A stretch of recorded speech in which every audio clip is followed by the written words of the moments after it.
Alright, let's see where things go from here. Stick my headphones back on.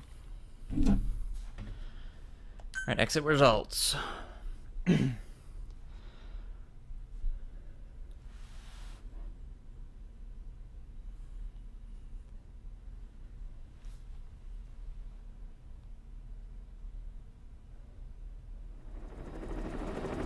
Alright, returning to Mother Base.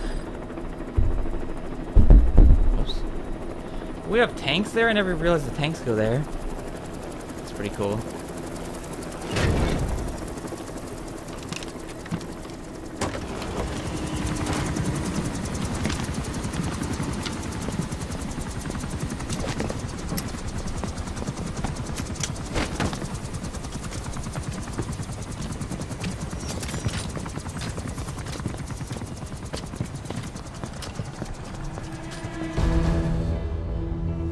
Oh, the badass slow-mo walk with our crew. Fight by laying down arms, but the feeling of holding a gun, that we'll never forget.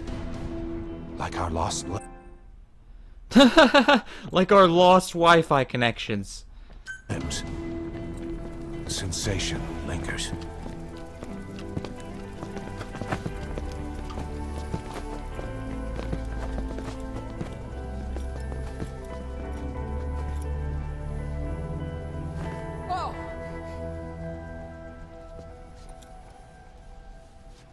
Here she comes!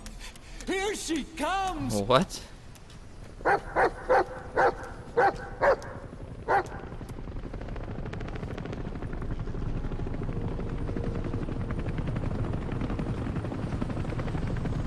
Who the hell is coming on the chopper? What the hell is this?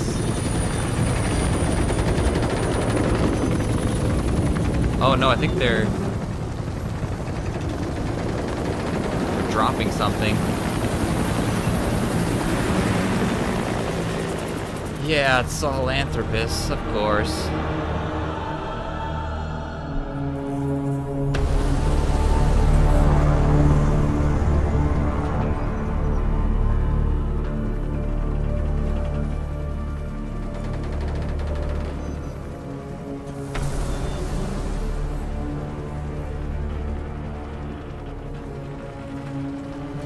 Couldn't let a good dick gun go to waste.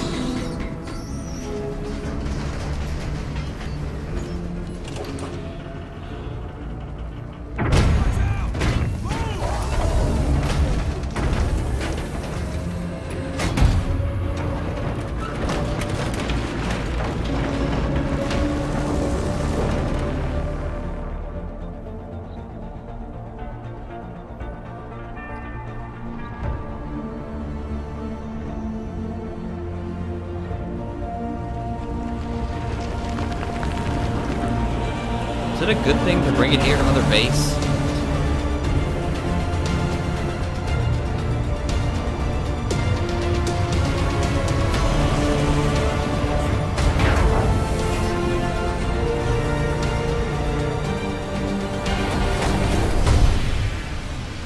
We hold our rifles in missing hands. We stand tall on missing legs. We stride forward on the bones of our fallen. Then, and only then, are we alive. This pain is ours, and no one else's. The secret weapon we wield, out of sight. We will be stronger than ever, for our peace. Ah, Skullface. You saw Skullface walking there? Obviously not, he's not really there, but... Sahelanthropus will unleash that thirst unto the future. Those were his last words. Kaz. Pretentious to the end. Still, doesn't feel like this is over. And I'll never be whole again.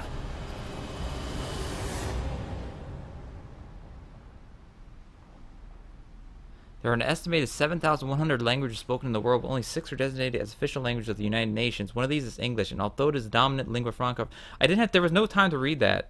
There was zero time to read that.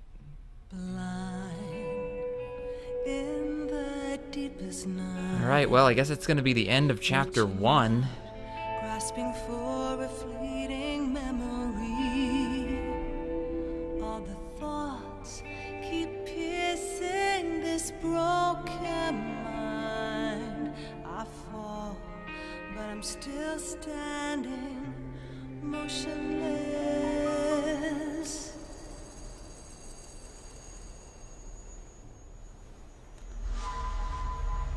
There's that psychic boy up there.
Whoa! Alright.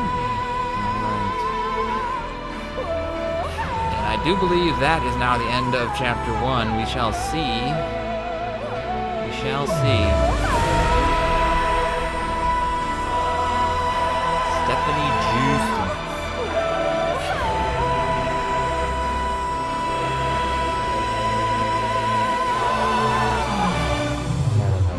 Richard Trevenant. Who is that? Is that the boy? Because I've seen that in the credits every time.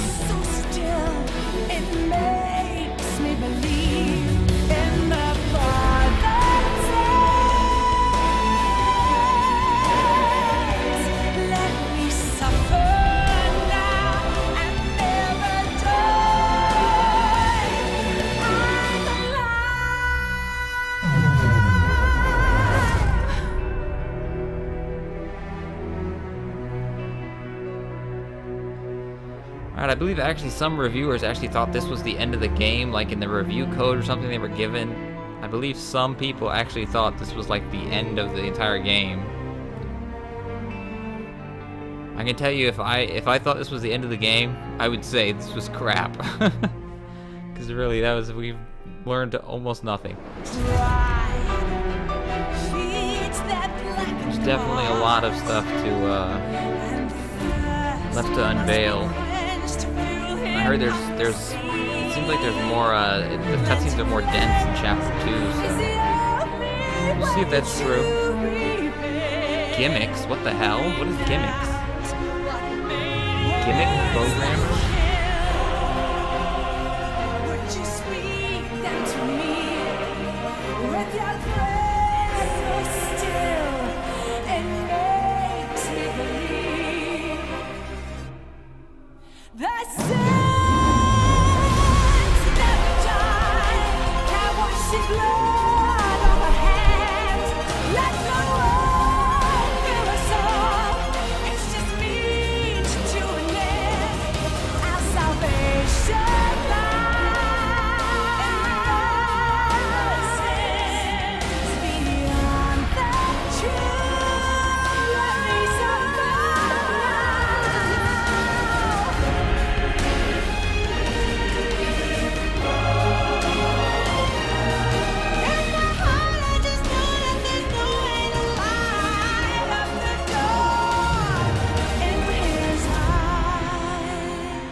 Alrighty.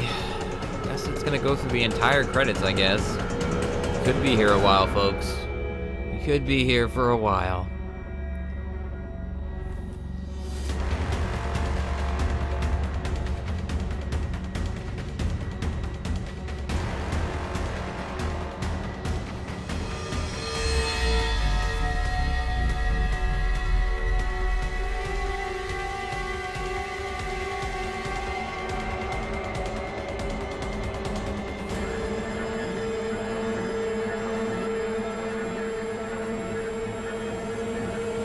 What I am expecting, though, is at the end of here, I'm gonna expect we hear some kind of conversation, as you normally do after Metal Gear credits.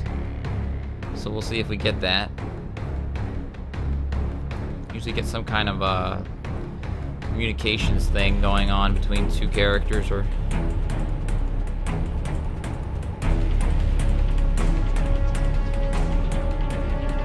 Code Talker special modeling. They need a special modeling just for Code Talker. They got John McCain to come in and model for him, since he's the only one that's old enough to play him.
Yeah, so far I have to say that the quote-unquote boss fights in this game have been some of the worst in any Metal Gear game.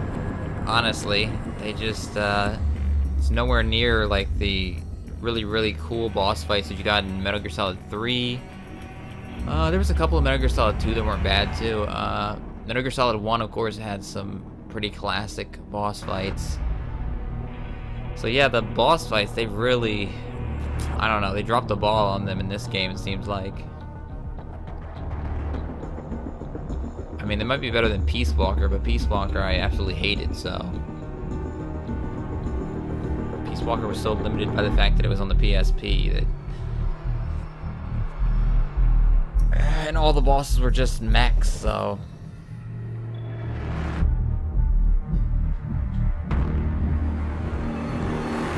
Yeah, we'll see if Chapter 2 can change my mind on anything here. Right now, I definitely would not rank this as my favorite Metal Gear game. Not even close, really. The gameplay itself is really good and polished. Like, the actual fluidity in the movements and the gun control and all that is really good, but it's just making it open world and taking a much more loose style to the narrative and all that. I don't know. The game hasn't sold me yet, but we'll see. We'll see what Chapter 2 has in store for us. If we get any more interesting side missions, maybe, too. I won't hold my breath, but we'll see. And hopefully in Chapter 2 we will not have glitched out frickin' cassette tapes. Also, so far I have only had, what do you call it? I can't even remember what I was gonna say now. Wow. You spin me right around into the game? Spin me right around, baby, right around like a ragged baby. Alright, we've reached the end of the credits, I think. Oh, I was gonna say, we only had 2 environments, so that kind of sucked too. Like, I was hoping there'd be more. Let's hope there is other places to... other countries to go to. We've gotten all these things to listen to. That's gonna take 4 hours, but alright. Raging Sword and Nuclear. Obtain an emblem part front of the nuke. Raven Sword. I don't even know what Raven Sword is. Diamond Decorative. Diamond. Nuclear weapons can now be developed or disposed of. Or disposed of. That's interesting.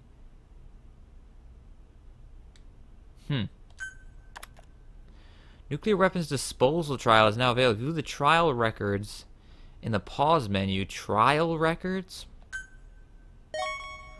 Legendary soldiers. Oh, we got an S+ soldier. Gray Chameleon. Alright, and it's a woman. And another S+. We got Biting Tree Frog. That sounds terrifying, actually. Imagine a tree frog that could bite you. Blazing Mastodon. He's an S+. Guess they're giving an S+ in every area. Frantic Squirrel. Running Mongoose. Flaming Buffalo. She's got a weird mouth. And we got Elite Soldiers now. Razor Marlin. And Pouncing Moose. Coming in Chapter 2. I won't scatter your sorrow to the heartless sea. I won't see you in his ashes. You're all diamonds. This man That horn's acted getting as big. accomplice to the attack on Mother Base. Why are you here? Shocking the Revenge boobies. against the boss. I'm not like you! Oh god, that I voice. think it is time you knew. I'm not like you! I'll go alone. Boss, what are you... We can't afford to lose anyone else. What if she's a spy? What if I'm a spy? Or you? What should we do, boss? Just give the order. You were right. He is not one of us. Boss. Snake? What the? Already, Chapter 2 looks way better. This looks like a hell of a lot better. Alright, now I'm interested again. Let's do it. Chapter 2, Race.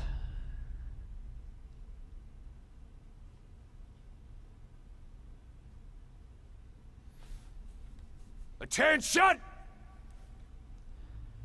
Diamond Dogs!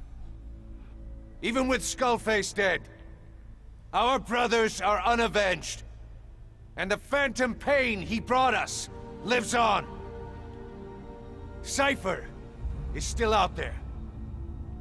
We know they've planted spies, parasites among us. Watch the man to your left, to your right. Assume nothing. Report everything. It's the only way to protect ourselves. From here on out,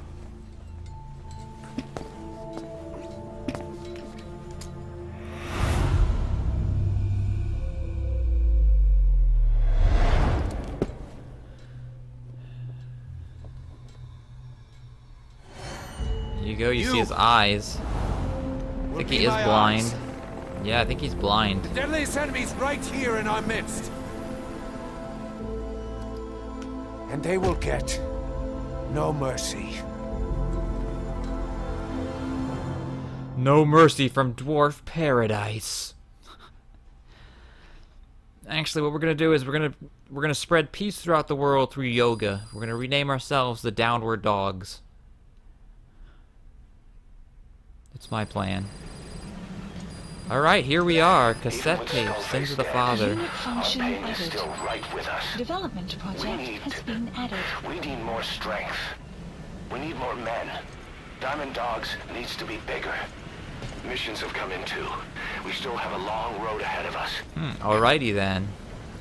Well, let's shower up. Wait a sec, look at this. Big Boss is watching you. That's hilarious. They put up these posters. Big Boss is watching you. Watch taking these stupid anime posters. Look at this. Big Boss is watching you. All these things. This is funny. What a weird campaign. Have a shower here. I always like to shower with my missile launcher on my back. Alright, so I guess we're gonna listen to the tapes now. See what we learn from them. Well, let's see what missions are actually available now. There's 3 in the mission list here. To know too much. The Soviet soldiers had been collaborating with CIA. Subsistence. Destroy the Soviet comms. I don't know what subsistence means. Extreme. Back up, back down. This is one of those extreme missions where you have to. It's the same mission, but on extreme difficulty settings. Shortly. So we got rewards. Let's see what we got in rewards.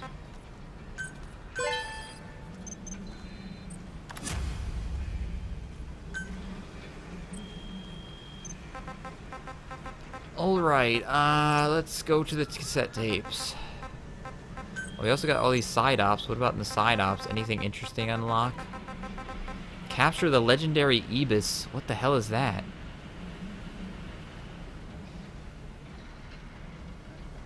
What the hell is an Ibis?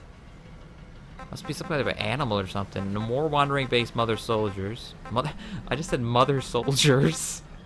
There's pregnant soldiers on the run and we gotta capture them.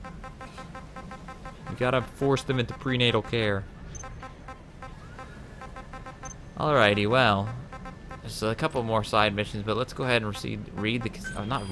the cassette tapes. There's 9 apparently, so we're gonna be here for 12 hours. Sahelanthropus 2.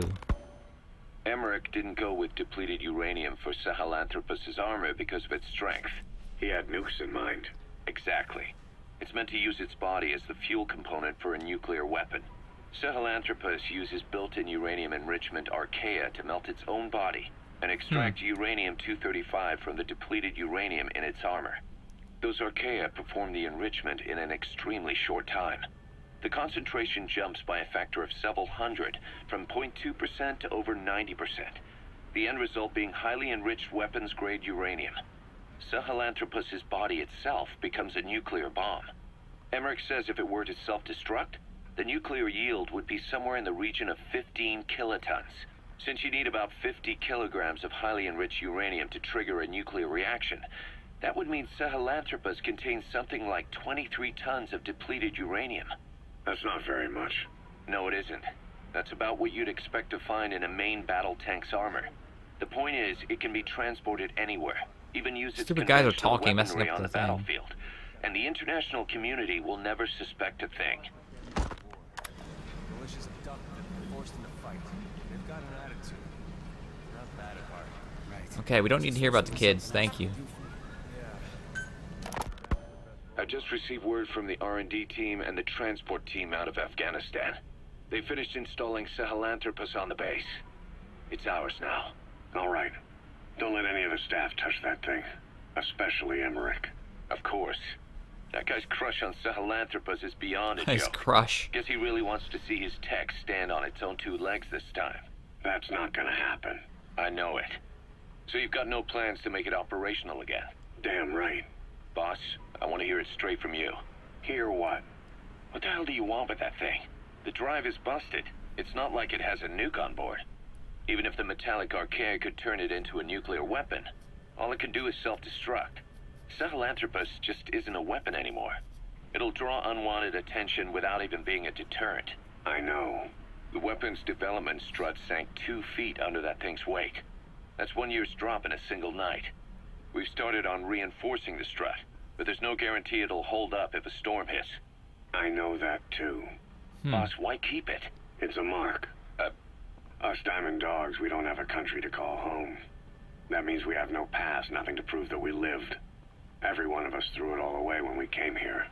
Sahelanthropus is a symbol to show that the likes of us brought at least one crisis to its end. A mark in history. So we can't just fade away.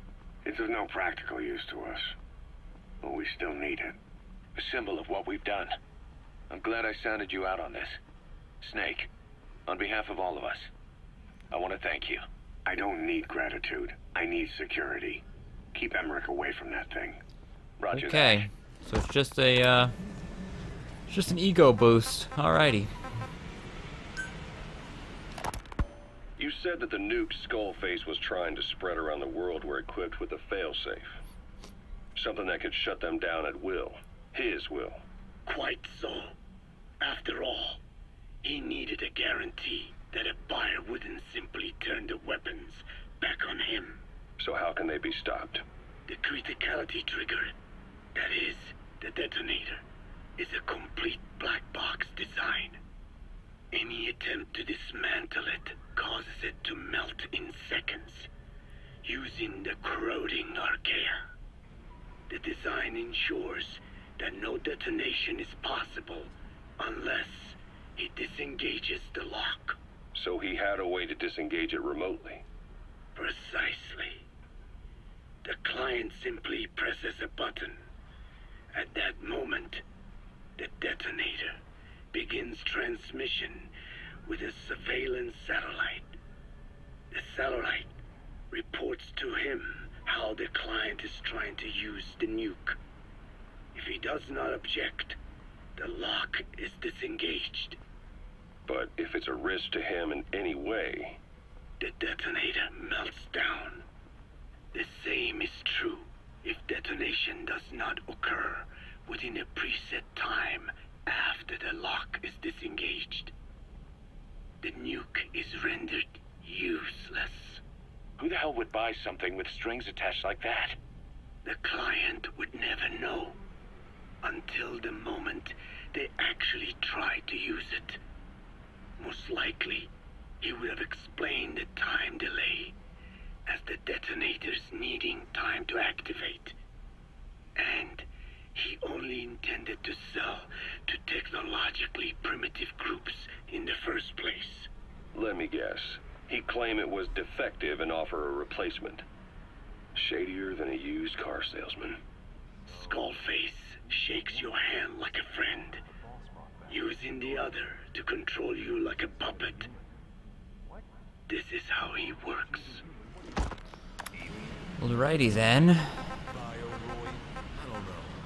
Coach, I hate his stupid soldiers won't stop talking. Give me a break. It's probably technology from that Cipher. There's no such thing as Parasites living within us. Code Talker. Haven't seen you eat a single thing since you got here. Let me guess. Photosynthesis? Oh? What makes you say that? Well, a long time ago, I knew someone with a similar ability. Well, you are correct. Most of my body is covered with parasites. Oh, disgusting. I supply them with water, and in return, I receive sugars they produce when exposed to light. It isn't just my skin either. Would they then be your sugar daddies? Act as my eyes. They have replaced many of my internal organs as well. That is freaking weird. Thanks to them that I live on after over a century. How did you obtain them anyway? Through your research? I would like to say as much, but there is more to it than that. Let me take you back 20 years. I had hit a dead end with my parasite research. Then I was approached by a foundation. They said they had a sample of an unusual strain of parasite. Which foundation? Apparently, they had links to ARPA. But that is all I learned. I was somewhat ignorant of the ways of the world. Just being able to study it was enough for me. Yeah, I've heard that before. Go on.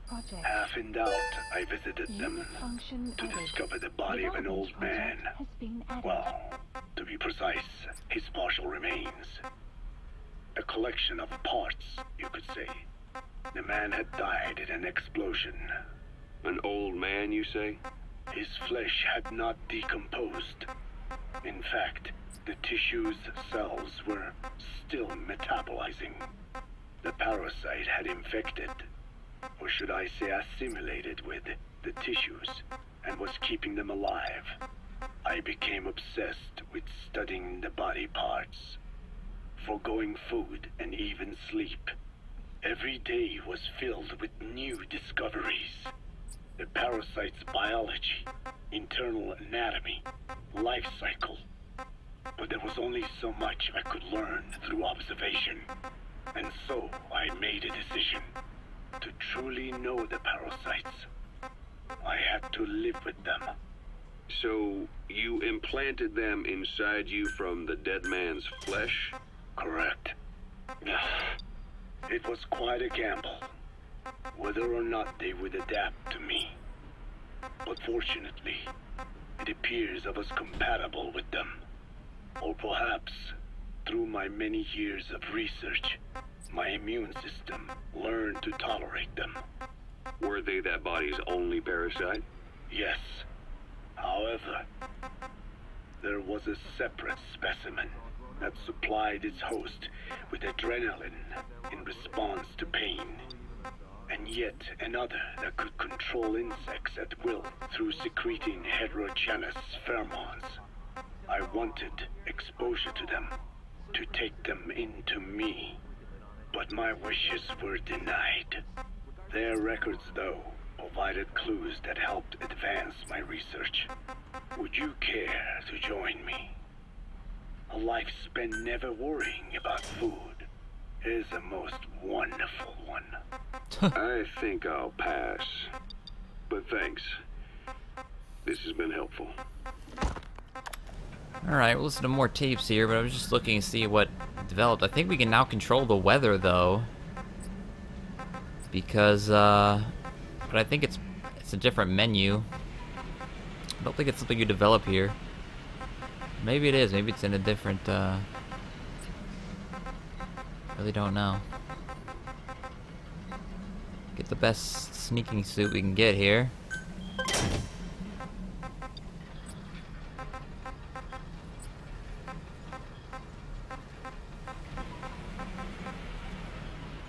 Oh man, I should have done the Fulton device. I didn't realize that do I have any rewards? Anyway, let's just listen to the last thing. The last few cassettes. Skullface's, objective. Let's see. Skullface has finally burned out. The world is rid of his existence at last. Was he still alive? You could say that. But you could also say he'd been dead for decades. What's that supposed to mean? Biologically speaking, it's hard to say how much was his life. Side effects from the treatment? No, the primary effect. Keeping a dying host alive as long as possible. That is the whole point. But in the end, he grew too dependent on his children. As if he had any other way to keep on living. He first underwent parasite therapy before the Soviet Union became his home. His body was horribly burned. Fire washed across his thin young frame and stole his skin and his throat, even his lungs. Only through repeated therapies could the parasites keep him alive. Most of his life became something the parasites gave to him. And then he lost the ability to die. That is correct. The parasites live on past the host's death, still aiding cell composition.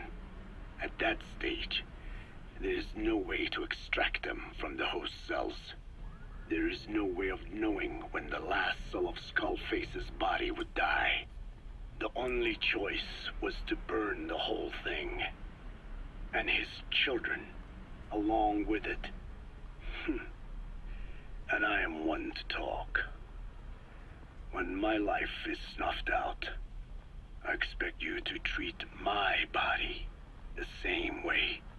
And when I burn, I will truly be one with my children for the first time. We're not even gonna wait till you're dead. You say there were 3 English vocal parasites. According to Skullface, yeah. Skullface had 2 of the English strain with him. You burned both of them. There was an oil fire. I tossed him in. So that just leaves 1. And you tell me Skullface said he used it. He said it was very close to me. Very close. One of your comrades, or someone ordered to kill you.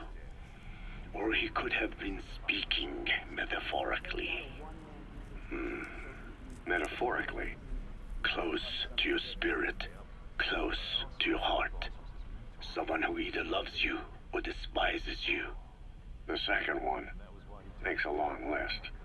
Whichever it is, act with caution. Skullface implanted someone with the English language strain. Who it is irrelevant. Why? I tell you what Skullface really meant. Very close to you means you will be exposed. All the infected here have been given the Wolbachia. Even if the vocal cord parasites infect them now, they cannot reproduce. But if there's a different host among us, host to the English strain. If that were the case, we'd see the symptoms. What about the non-English speakers? We have plenty of those, but the staff use English as a common language. But if that someone has not spoken English yet, and begins to speak it now, there'd be another outbreak. The final mating pair of the English strain must be found immediately. Oh boy, just we need another outbreak. Skullface is gone, but his threat still remains. On this base, do you see what the final mating pair is?